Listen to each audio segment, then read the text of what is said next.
The lonely corner. The ballroom glittered like a palace that had swallowed the stars. Crystal chandeliers swung overhead, scattering light that danced across the polished marble floor in 1,000 fractured sparks. Waiters in white gloves drifted like ghosts with trays of champagne, their footsteps muffled against carpets so plush they seemed designed to silence even guilt.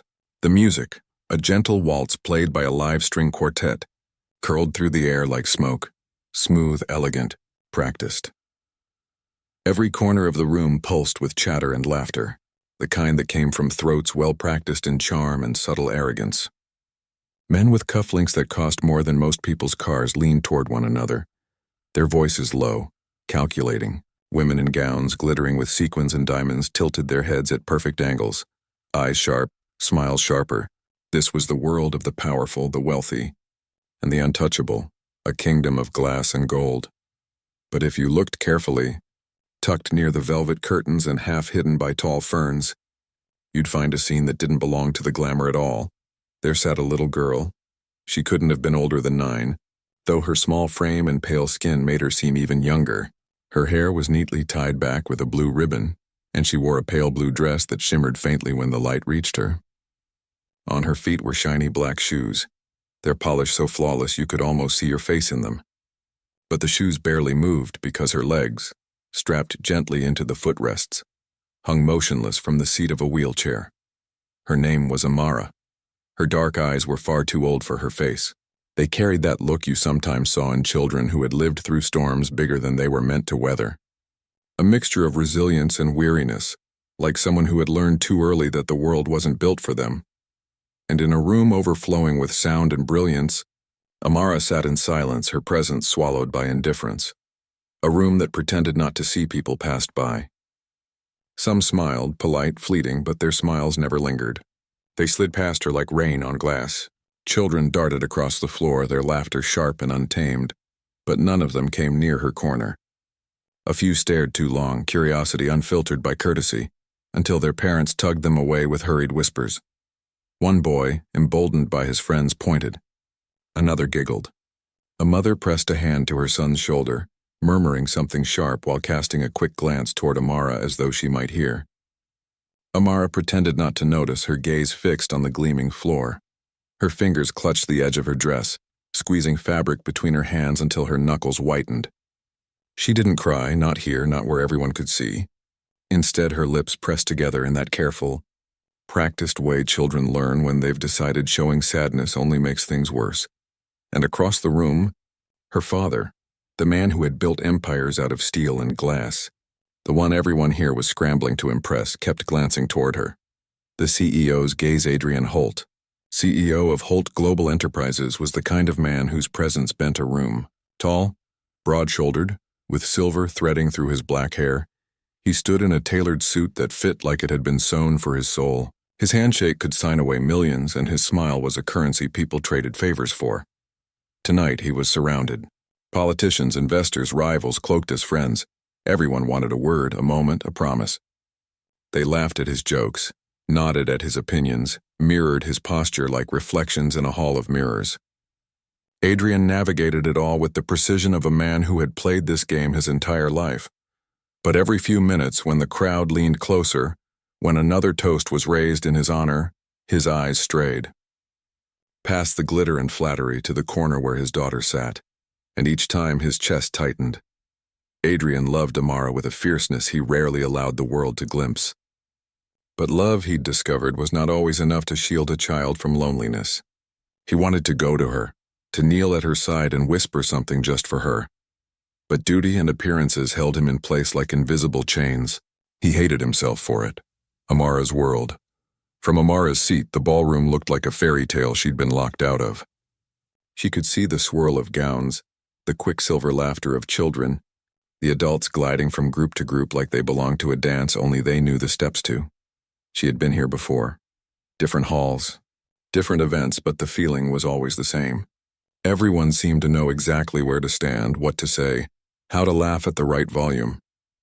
And Amara always felt like a smudge on the page, something the story couldn't quite erase but preferred to ignore.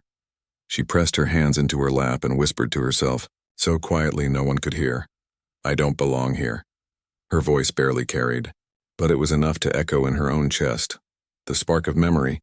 She remembered when she used to dance. Before the accident, before the world became divided into before and after.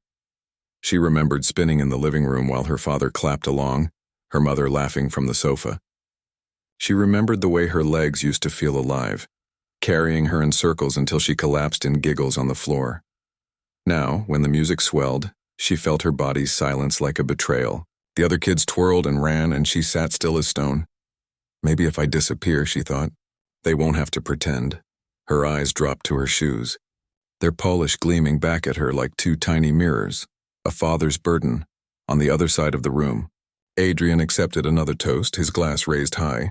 Laughter followed, applause. But his mind was elsewhere. He could feel Amara's solitude across the marble, as if it hummed through the floor beneath his feet.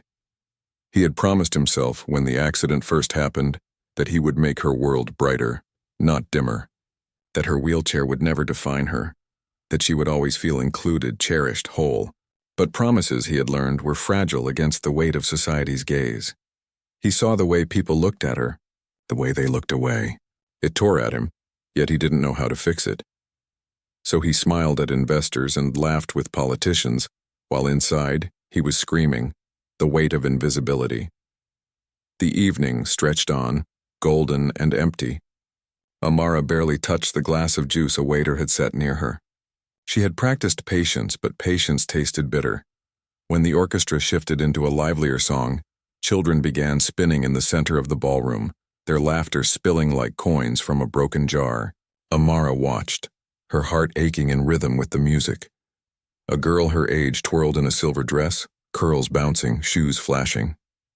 For a moment, Amara imagined herself there, her body light, her legs steady, spinning until the world blurred. But the vision vanished as quickly as it came. She blinked hard and forced her gaze back to the corner. Invisible. Forgotten. But the night, though she didn't know it yet, had other plans. The curtain between two worlds.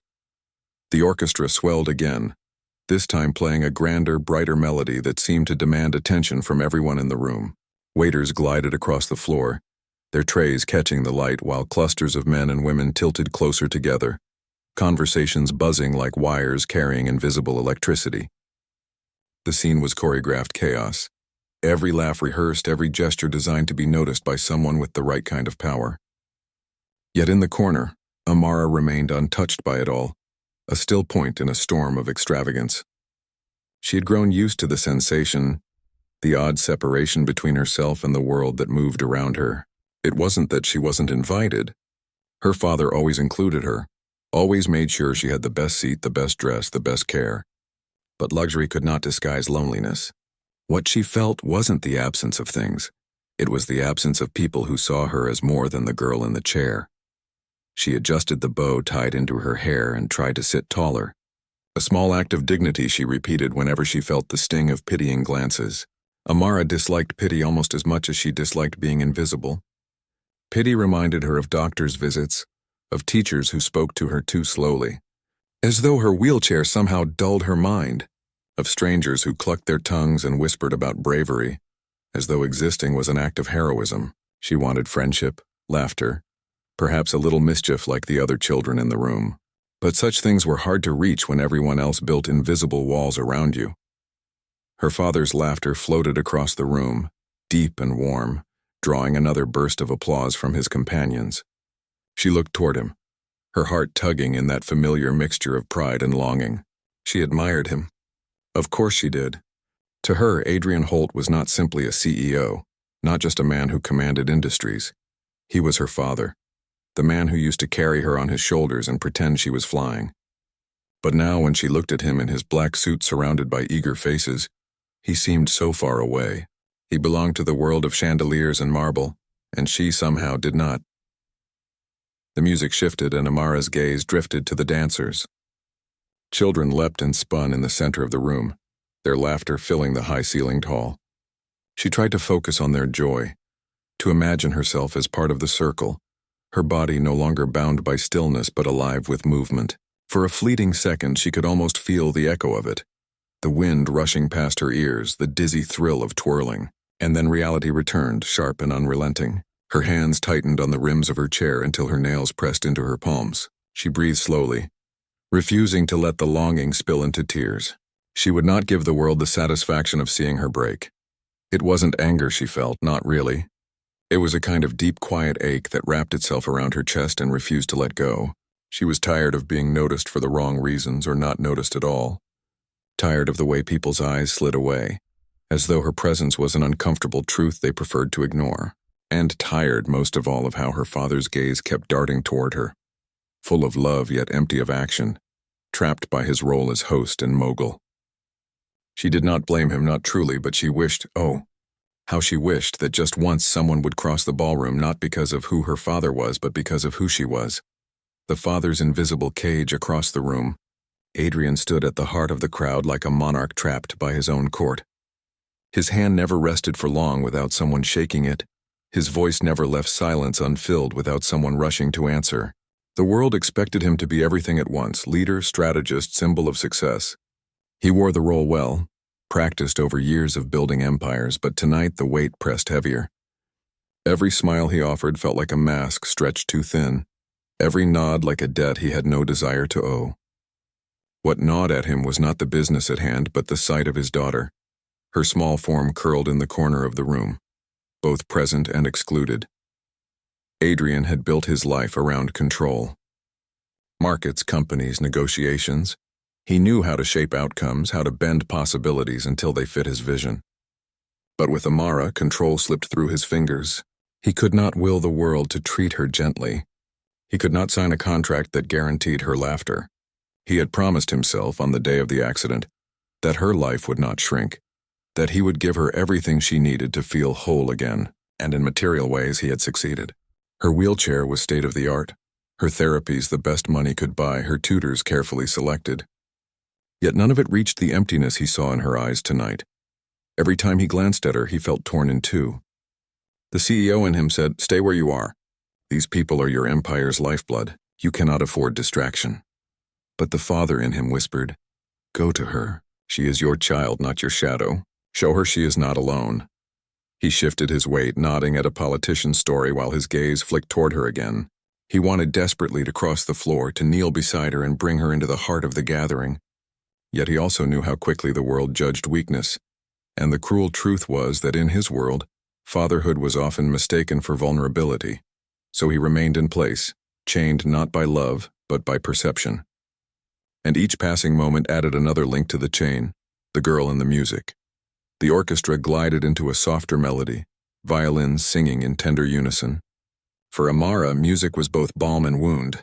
It reminded her of nights at home when her father used to put on records and they would dance in the living room, her small feet standing on top of his as he guided her in clumsy circles.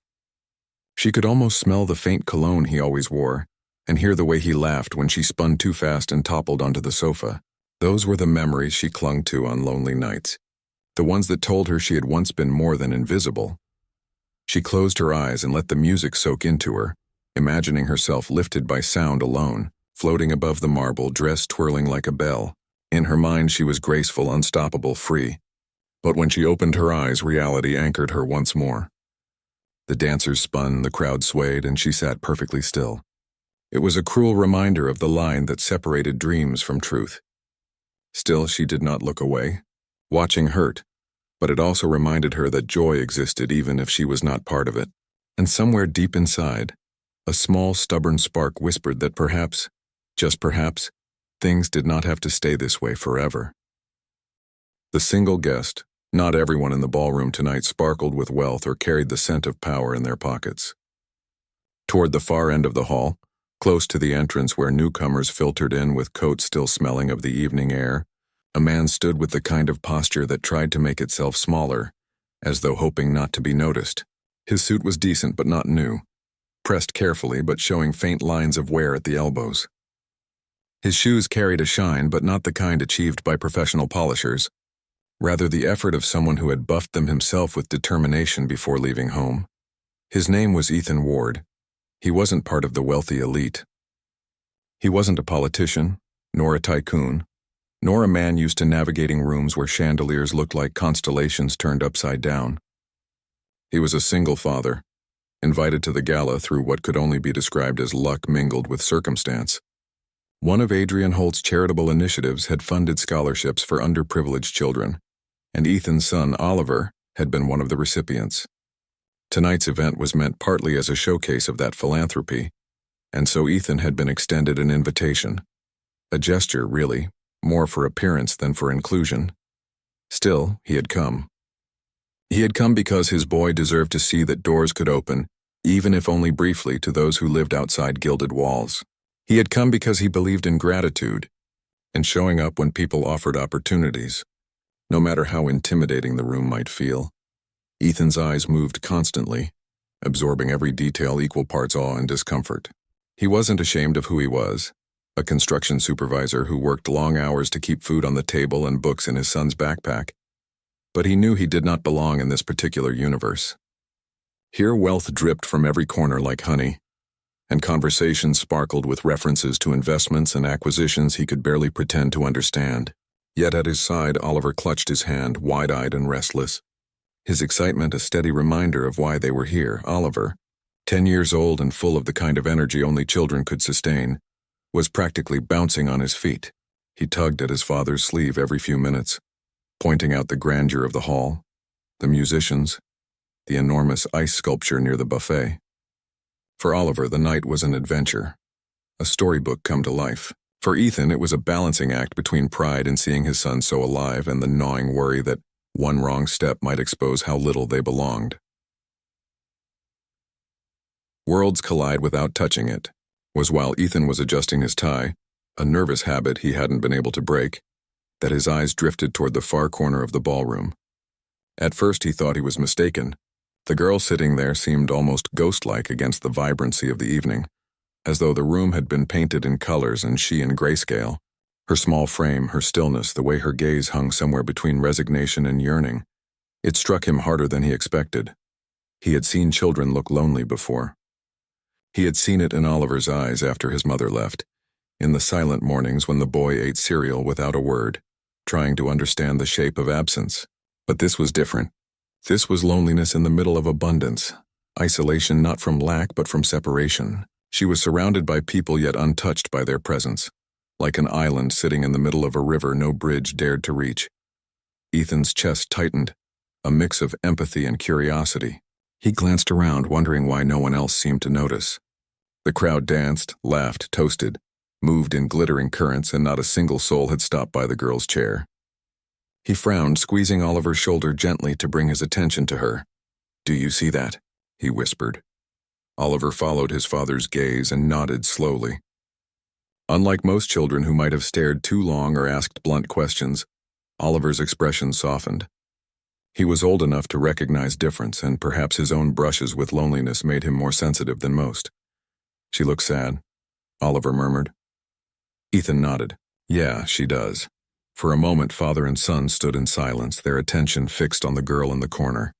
Neither moved closer, not yet, but a seed had been planted, an awareness that would not be easily ignored. The silent hour. Meanwhile, Amara had noticed them. She saw the man and boy standing near the entrance, both clearly different from the rest of the guests. The boy's energy contrasted sharply with her stillness, and she felt a pang of envy at his restless enthusiasm. Yet what caught her attention most was the way the man had looked at her. Not quickly, not dismissively, but with genuine acknowledgement. It startled her. She wasn't used to eyes that didn't immediately slide away. But as quickly as the moment came, it passed. The man turned his attention back to the crowd, guiding his son gently toward the buffet table. Amara's shoulders sagged. She told herself not to hope, not to imagine that a stranger would do what no one else had. Hope, after all, was a dangerous thing. It lifted you only to let you fall harder. She tried to focus on the music again, to let the notes carry her into daydreams. Yet the awareness lingered. Someone had seen her. Really seen her. And though it shouldn't have mattered, it did. It was a thread tugging at the edges of her solitude, hinting that perhaps the curtain between her and the rest of the world might not be impenetrable after all. A father's silent burden. The hour pressed on, and the ballroom never seemed to lose its brilliance. Conversation sparkled with the same polished rhythm as the music. Glasses clinked and compliments flowed as freely as the champagne. To any outsider, The evening would have looked like a triumph. Adrian Holt, the host and magnate, commanding attention with the effortless authority of a man used to bending rooms to his will. Yet behind his carefully curated expression, Adrian felt every second dragging like a stone across his chest. The business of the night demanded his presence, but his heart remained in the shadowed corner where his daughter sat, alone in a sea of abundance. Adrian was not a man easily undone. His career had been built on precision, determination, and an unyielding capacity for control. He had faced markets that shifted like quicksand, competitors who sharpened their knives with every handshake, governments that swayed under the weight of politics, and he had navigated them all with the confidence of a man who could bend chaos into order. But nothing in boardrooms or contracts had prepared him for fatherhood, at least not fatherhood of this kind.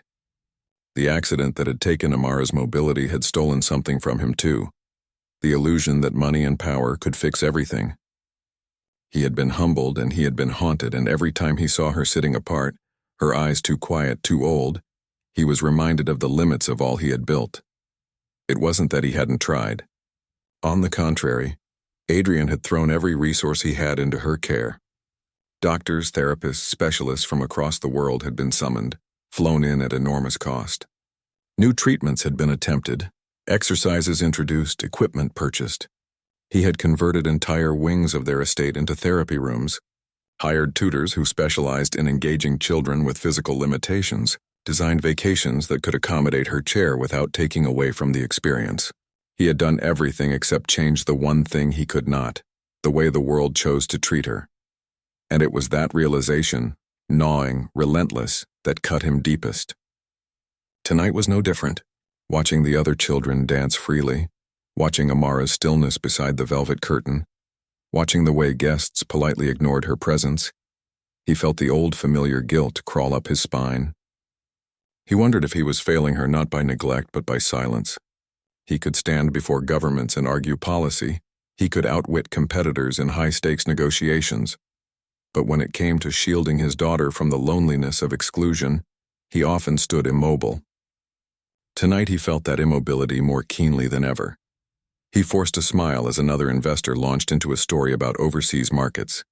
Adrian nodded at the right places, added commentary with polished ease, but his thoughts slipped constantly back to Amara.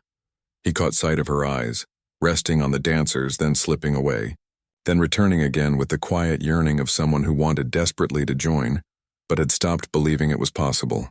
His throat tightened. She was not invisible to him, never to him. Yet he feared that in his role as host he was failing to make her visible to everyone else. The loneliness was not just hers.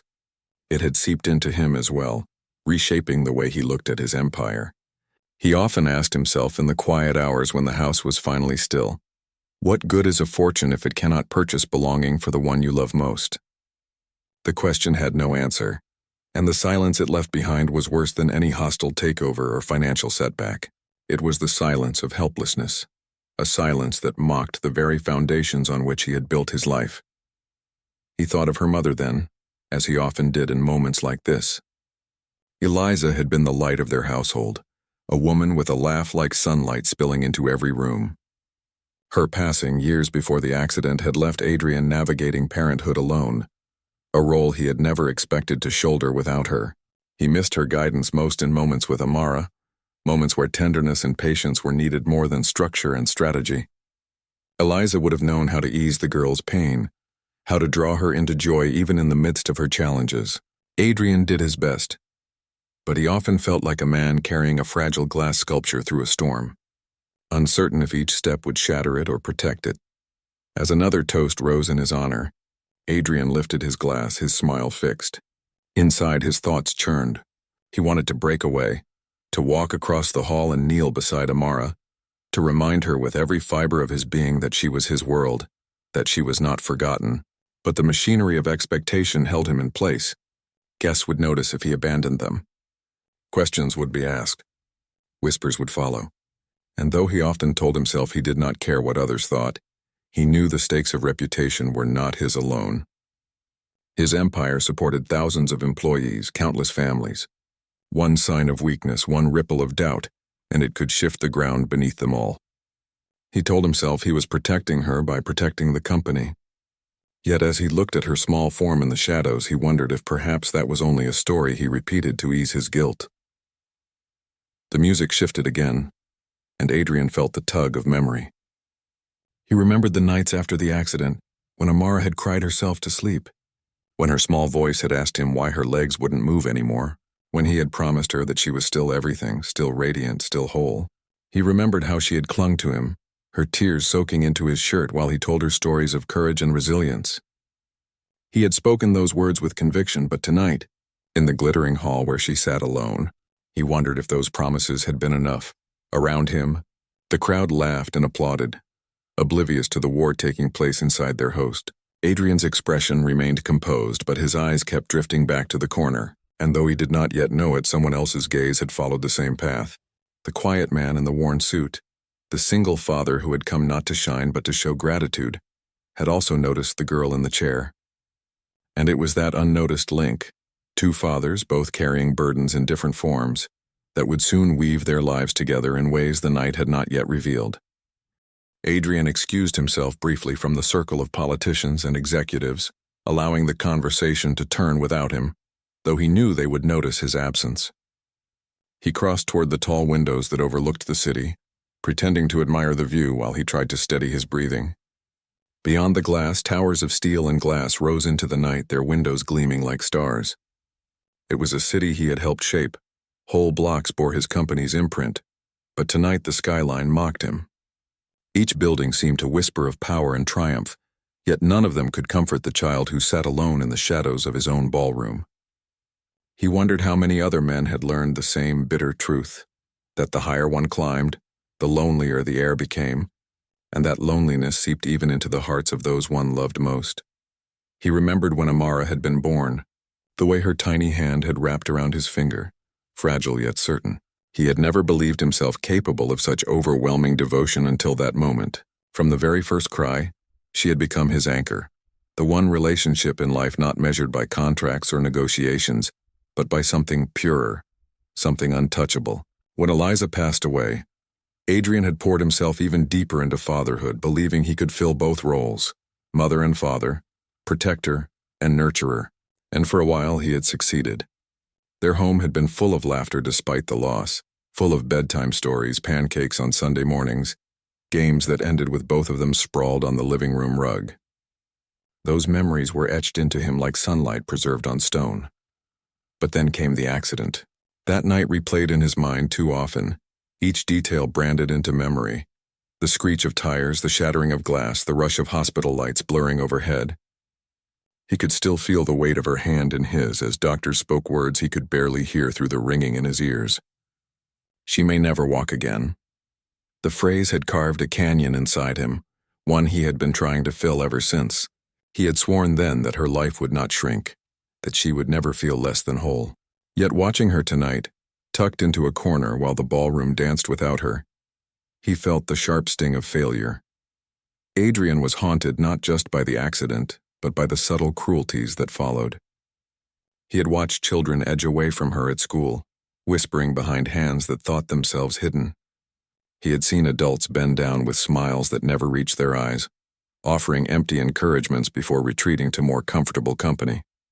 He had heard the silence that filled rooms when she entered, the way conversations faltered until people found a way to pretend she wasn't there. These moments pierced deeper than any business defeat, because here was his daughter, his brilliant, tender, resilient Amara, being erased not by fate, but by society's inability to embrace difference. And no amount of power, no boardroom victory could change that. He took a long sip from his glass, though the champagne tasted flat, its bubbles meaningless. His mind was far from the gala now. It wandered back to Amara's smile in earlier years, how she used to beg him to dance with her whenever music played, whether at home or in public. He used to lift her onto his feet and guide her clumsily around the room while she giggled, her laughter infectious, her face alight with pure joy. That laughter had become rarer after the accident. She still smiled. She was brave, stronger than most adults he knew, but her smiles had gained a fragility as though they might shatter if pressed too hard. He missed the unguarded laughter, the wild spinning circles, the carefree joy. Tonight, seeing her gaze fixed on the dancers, he knew she missed it too. Duty called him back soon enough.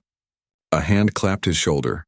Another voice pulled him into a fresh conversation, and Adrian returned to the circle of men and women who fed on his attention. He wore his role like armor, every gesture precise, every word measured, yet inside he felt the weight pressing heavier. He was a man divided. The CEO admired, envied, courted, and the father quietly bleeding in the corner of his own event. He wondered, not for the first time, if Eliza would have scolded him for trying too hard to be both. She had always told him that walls built to protect often turned into prisons. Perhaps that was what he had done, not only to himself but to Amara as well. When he glanced toward her again, his heart sank at the sight. She was trying so hard to sit with dignity, back straight, chin lifted, as though refusing to let the world see her weariness. But he knew her too well. He saw the way her fingers twisted nervously in her lap, the way her eyes darted toward the dancers and away again, unable to look too long at what she could not join. She was fighting the urge to cry, and the effort nearly broke him. He wanted to walk to her, to scoop her into his arms as he used to when she was smaller, to whisper that she was still everything, that nothing about her was lacking. But the crowd hemmed him in, the responsibilities chained him, and once again he found himself frozen by the weight of appearances. He despised himself in that moment. The thought struck hard, and though he concealed it beneath another practiced smile, inside he felt the sting of shame. What use was all his power, all his reputation, if he could not offer his daughter the one thing she needed most: presence? He promised himself silently that once the night ended, once the guests were gone and the chandeliers dimmed, he would sit with her, talk to her, remind her she was not forgotten. But he also knew, in the quiet honesty that lingered beneath his bravado, that such promises were weak consolation. The damage of nights like this, nights of being ignored, overlooked, left out, etched itself deeper into her spirit than his words could erase. It was then, as he raised his glass once more, that he noticed the man near the entrance.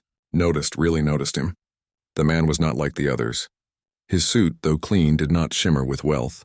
His posture, though respectful, did not radiate ambition. And beside him stood a boy, perhaps Amara's age, tugging with excitement at his sleeve.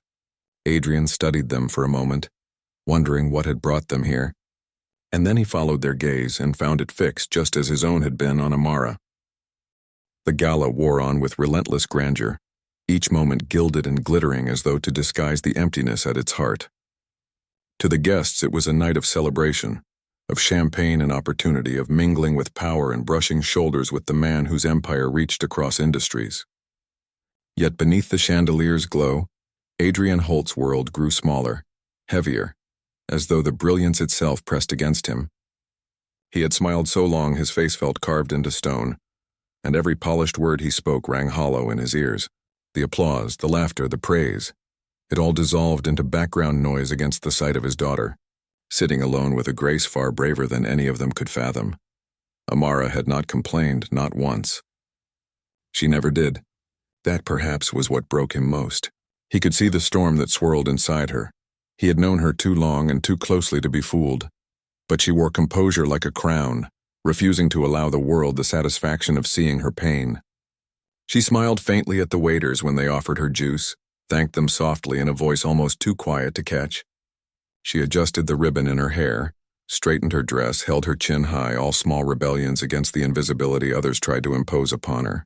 Yet even in her courage, Adrian saw the shadow of weariness, the subtle way her eyes lingered on the laughter of other children before darting away, as though looking too long might break her resolve. She was strong, stronger than anyone gave her credit for. But she was also a child, and no child should have to battle loneliness dressed in silk. He thought again of Eliza. With the aching clarity that grief always sharpened, she would have walked to Amara without hesitation, society's eyes be damned. Eliza had never feared judgment, never allowed other people's whispers to steer her steps. She had possessed the rare ability to see straight through masks, to cut through pretenses with her warmth. Adrian could almost hear her voice now, chiding him with gentle fierceness. Stop worrying about how the world sees you. Start worrying about how your daughter feels. The memory struck him like a blade. He realized with a surge of shame that he had been living too long in the prison of perception, chained by an empire he himself had built, while his daughter carried the cost. At that very moment, Amara shifted slightly in her chair, her gaze lifting toward the dancers again. For the briefest second, their eyes met across the expanse of marble and silk. Adrian felt his chest tighten, because in her eyes he read both the depth of her longing and the restraint of her courage. She wanted him, needed him, yet she said nothing. It was as if she knew he could not break free, and so she spared him the guilt of asking. That quiet strength, so unnatural in one so young, made him ache with both pride and sorrow. He wanted to go to her, but his feet remained rooted, his smile fixed, his role consuming him. In another corner of the hall, Ethan Ward noticed the same silent battle. He watched the powerful CEO, admired by all, glance again and again toward the child in the chair. Ethan had no knowledge of their story, no understanding of the weight between them, but he recognized the language of longing. He knew what it meant to be a parent caught between worlds, to want to give everything yet feel powerless against circumstances. He squeezed his son Oliver's hand, grounding himself in the simple truth that no title, no empire could shield a child from loneliness. The sight of Amara etched itself deeper into him. She reminded him of Oliver during those first months after his mother left, sitting at the edge of playgrounds while other children laughed, trying not to show the hurt. Loneliness, Ethan thought, was a language children should never have to speak. The night moved toward its climax with speeches and announcements, each one more extravagant than the last. Guests clapped, music swelled, champagne flowed in endless rivers. But for Adrian Holt, the evening was already a failure. He had succeeded in impressing the world, yet failed in the only place that mattered. The burden of that truth pressed on him with suffocating weight. He could not shake the thought that his empire, so meticulously built, meant nothing if it left his daughter stranded in silence. As the applause thundered once more, Adrian caught himself whispering beneath his breath so low no one could hear. "I'm sorry, Amara." The words were not for the guests, not for the glittering empire, but for the girl who sat in the shadows, brave and unseen.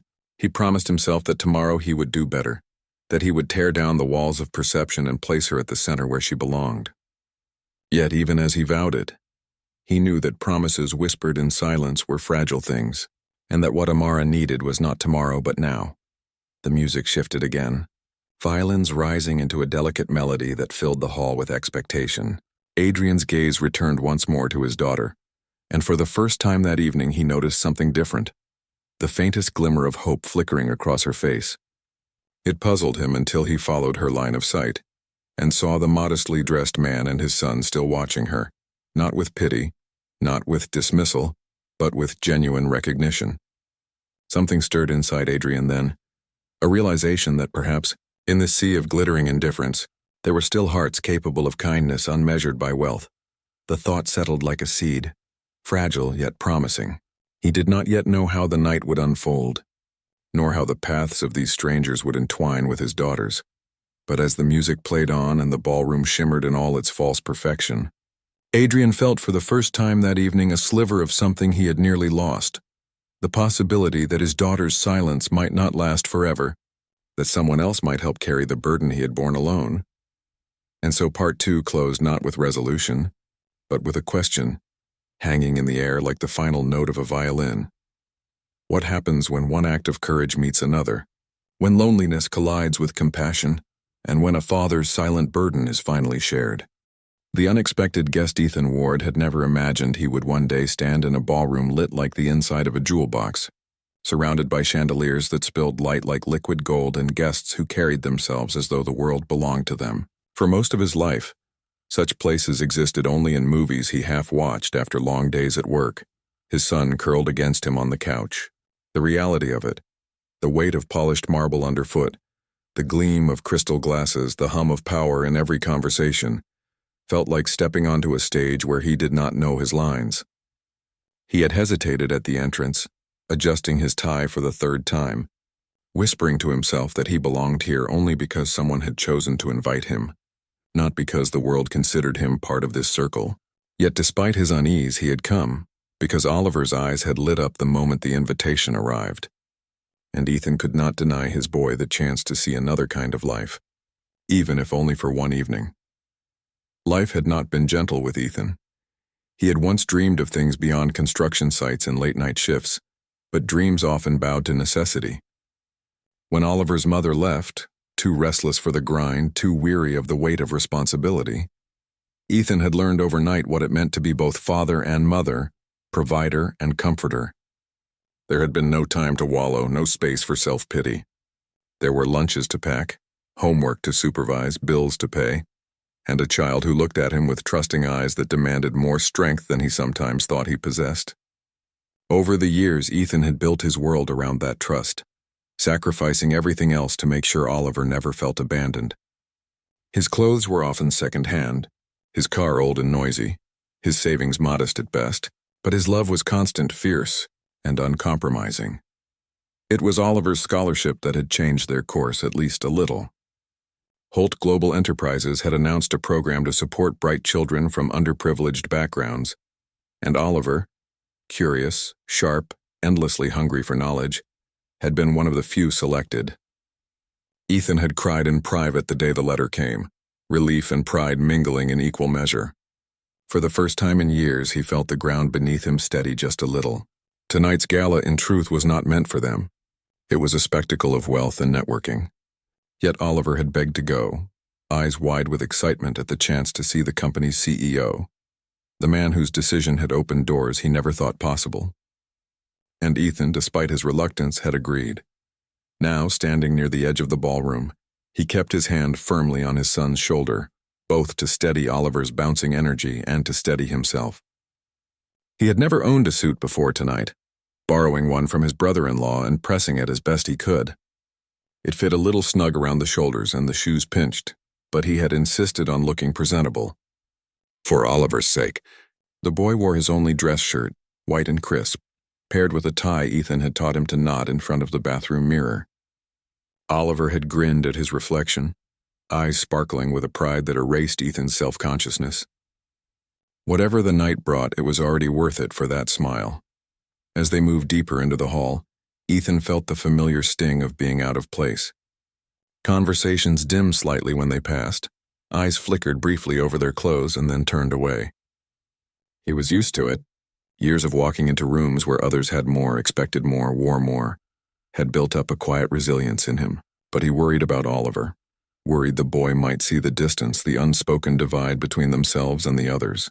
To his relief, Oliver seemed too enthralled by the spectacle to notice the subtle exclusions. His son darted glances at the orchestra, at the mountains of food on silver platters, at the swirl of gowns and the sharpness of suits, drinking it all in like a fairy tale come alive. Yet it wasn't the chandeliers or the gowns that finally held Oliver's attention. It was a girl. Oliver tugged at his father's sleeve, nodding toward the corner of the room where Amara sat. "Dad," he whispered, "why is she sitting all alone?" Ethan followed his son's gaze and felt something inside him shift. He saw her immediately, the small figure in the pale blue dress, hair tied with a ribbon, hands resting too quietly in her lap. She did not fidget like the other children, did not race or twirl or laugh. Her stillness was striking, as though she were holding the entire room at a distance. And though her posture was careful, dignified even, her eyes gave her away. Ethan knew that look, had seen it mirrored in Oliver during the darker years, the look of someone who had already learned that the world could move on without them. For a long moment, he simply watched her, his heart heavy. It wasn't pity he felt, but recognition, the kind of recognition that came from scars hidden beneath skin. He thought of Oliver at playgrounds where other children had formed circles that never opened wide enough to let him in. Of birthdays declined because single fathers rarely fit neatly into other families' plans. Of nights when Oliver had asked questions about his mother Ethan could not answer. Loneliness was universal, Ethan knew, but it weighed heaviest on the young. Seeing it now, wrapped in silk and seated in a wheelchair near velvet curtains, he felt a surge of empathy that surprised him with its force. "She looks sad," Oliver said softly, his brow furrowed. Ethan rested a hand on his son's shoulder. "Yeah," he admitted quietly. "She does." He wanted to walk over to introduce Oliver to bridge the invisible divide, but the weight of the room held him back. These people thrived on reputation and connections he didn't have, and he feared that approaching the girl, who was clearly someone important's child, might be seen as overstepping. Yet he couldn't shake the image from his mind. Even as Oliver was drawn away by the buffet table, his small hands piling treats onto a plate with gleeful innocence, Ethan's thoughts remained with the girl in the corner, her dignity and loneliness entwined like two threads of the same fabric. The night carried on, but Ethan found himself glancing toward her again and again. Each time his resolve strengthened. He didn't know her story yet, didn't know who she was or why no one else seemed to notice her, but he knew this much. No child should sit invisible at a celebration. And though he had not come here to change anyone's life, perhaps fate had drawn him and his son to this glittering hall for a reason he had not yet uncovered.